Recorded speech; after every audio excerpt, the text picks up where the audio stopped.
the land of the two mosques and the birthplace of Islam, Saudi Arabia. So you're back in the Middle East. This is the big guy of the Middle East. That's like the big key player in the Middle East. The other one being also Iran as well. Iran's also a big key player in the Middle Eastern stuff. This is actually the first country in the Middle East that actually discovered oil, I think, too. So, this is what you need to do. You gotta draw the Shahada and the sword. Oh shit, guys, we're done with it all. Alright, guys, there's the Shahada and the sword. Now, I do not know how to write Arabic, so this is the best I can do. But basically, what it says is it's a Shahada, which is written in Arabic, which translates to, there is no God but Allah. Muhammad is the messenger of Allah, because this country is Islamic. The only color you need is green. It's all green around everything. I'll show you guys when I'm done. Alright guys, there's the flag of Saudi Arabia. Capital is Riyadh. It's also the most populated city in the Arab world. Actually, the second most populated city after Cairo in Egypt. And it's also the second most populated country in the Arab world after Egypt as well. So the capital is Riyadh. Alright, the type of government is a unitary Islamic absolute monarchy under a totalitarian dictatorship. Yeah, this is a kingdom we're in.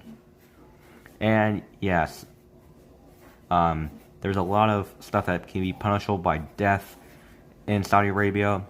Everything from homosexuality to sexual pleasure to drinking alcohol. And the most controversial one, LGBTQ rights, can be punishable by stoning to death. Because it's a strict Islamic country, they are under the Sharia law. Also, it's been said that the royal family that rules the country is the richest in the world, with a net worth of $1.3 trillion. This is due to a lot of the princes being in business as well, and they actually have the most members in the world, the royal family, between 100 to 28,000. And also the current king is the third richest monarch in the world after the Sultan of Brunei. Man, remember that episode? It was a long time ago. And the king of Thailand. It's been said it's a totalitarian absolute monarchy and a hereditary dictatorship, because the king actually has absolute power over the country. There's pictures of him everywhere. Also, the internet is heavily censored as well. The leader is the king, King Salman bin Abdulaziz Al Saud. He's part of the Al Saud dynasty, which has ruled the country since 1932. Before that, they were actually parts of it were under the Ottoman rule. Before that, Arabs came in. And they were actually, the British also played a huge role in their history too. Then they found oil.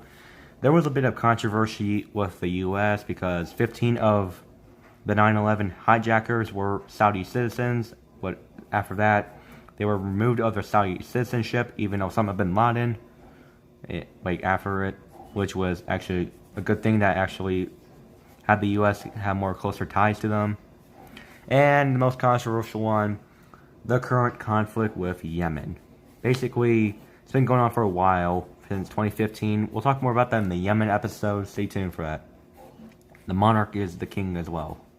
King Salman bin Abdulaziz Al Saud, or Al Saud. Why don't all these leaders have really long names, especially the Arab leaders?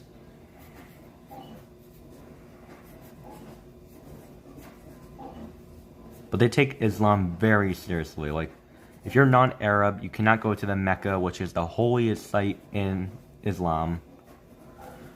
And so yeah, and the official language is Arabic, as is in the Middle East, and it's called Saudi Arabia, so it is Arabic. But also, practicing other religions is also legal. Anyway guys, they use the Saudi Riyal as their currency. They use the type G plug outlet, and they drive on the right side of the road. Now for the history, it goes like this.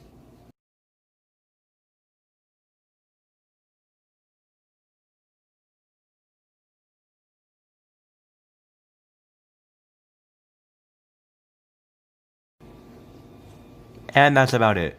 Stay tuned, Senegal is next. I forgot to mention that Saudi Arabia recently allowed women to drive cars in 2017, so I forgot to mention that. Also, if you haven't already, consider subscribing. It's free. You can always change your mind.